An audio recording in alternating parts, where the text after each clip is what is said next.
तो सबसे पहले what is anti spiral.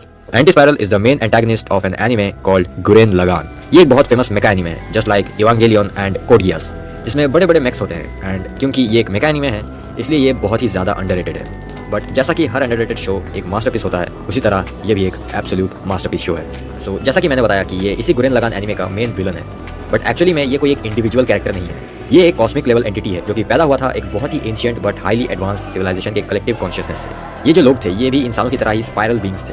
Spiral beings उन्हें कहा जाता है जिनके पास स्पाइरल एनर्जी होता है, एक ऐसा कॉस्मिक फोर्स जो evolution, growth and will power को दर्शाता है। एंड इन लोगों ने स्पाइरल एनर्जी को इतना ज्यादा मास्टर कर लिया था जिसके बाद इन्होंने ऑलमोस्ट ओमनीपोटेंसी अचीव कर लिया था। आसान भाषा में बोलूं तो ये लोग गॉड्स बन गए थे, मल्टीवर्सल लेवल गॉड्स। जैसे जैसे वो लोग आगे बढ़ते रहे वैसे वैसे वो लोग इस स्पाइरल एनर्जी के और नए नए सीक्रेट्स डिस्कवर करते रहे। स्पाइरल एनर्जी असल में एक मेटाफिजिकल फोर्स है जो कि पनपता है इवोल्यूशन, पर्सनल ग्रोथ, डिटर्मिनेशन और विल पावर से। एंड ये एनर्जी इतना पावरफुल होता है कि ये फिजिक्स के लॉ तक को डिफाई कर देता है। बट लेकिन इसी पावर के साथ आता है एक बहुत बड़ा डेंजर कि अगर यही स्पाइरल एनर्जी ज्यादा ग्रो कर गया तो इससे पूरे यूनिवर्स का हेल्थ खराब हो जाएगा।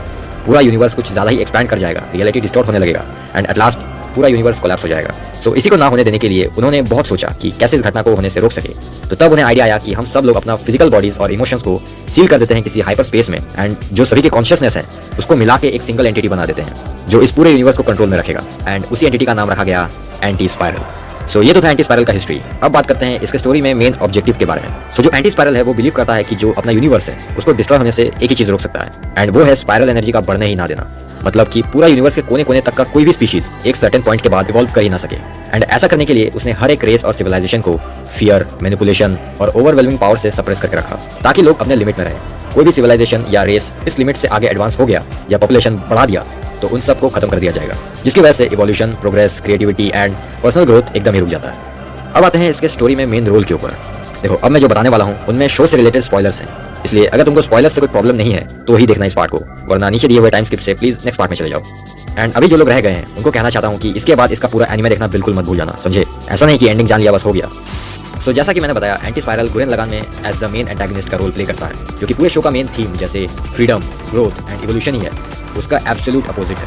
इसको शो का एकदम फाइनल आर्क में रिवील किया जाता है, जिससे स्टोरी के एकदम स्टार्टिंग से बिल्डअप दिया जा रहा था। जब स्टोरी का main character Simon Lordgenome को हरा देता है, जो कि पूरे अर्थ के इंसानों को जमीन के अंदर जबरदस्ती सप्रेस करके रखा हुआ था, तब बाद में हमें पता चलता है कि एक्चुअली में जो लॉर्ड जेनोम है उसको एंटी स्पाइरल ने ही ब्रेन वॉश करके रखा था, क्योंकि लॉर्ड जेनोम खुद ही कभी एक स्पाइरल वॉरियर था जो एंटी स्पाइरल को मारने का ट्राई किया था। But after defeating Lord genome humans फिर से सरफेस पर आ जाते हैं एंड बहुत ही जल्दी फिर से ग्रो कर जाते हैं। एंड इसी रैपिड ग्रोथ की वजह से एंटी स्पाइरल का बनाया हुआ ह्यूमन एनाइलेशन सिस्टम एक्टिवेट हो जाता है, जिसकी मदद से एंटी स्पाइरल एक बार फिर ह्यूमंस को सप्रेस करना चाहता था by attacking on Earth directly with a massive army of mecha weapons and warships, जो कि बहुत ज़्यादा पावरफुल थे। फिर उससे कुछ एपिसोड्स बाद जो फाइनल बैटल होता है वो पूरे यूनिवर्स के भी बाहर एक सुपर स्पाइरल स्पेस में टेक प्लेस करता है, जो कि एंटी स्पाइरल नहीं बनाया था, जिसमें वो अपने हीरोज के टीम को साइकोलॉजिकल बैटल में फंसा देता है ताकि वो उनके पास्ट ट्रॉमा को उन्हीं के खिलाफ यूज कर सके, उनके विल पावर को तोड़ सके।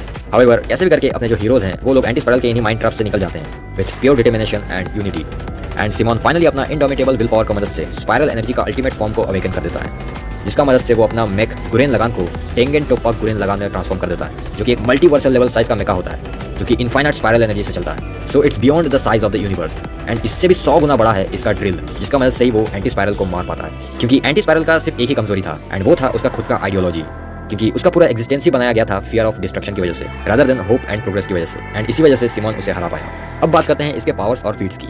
तो देखो यार, अगर सबसे बढ़िया एग्जांपल देकर समझाऊं ना तुम लोगों को तो वो होगा एंटी स्पाइरल का दूर का चचा का लड़का एलियन एक्स।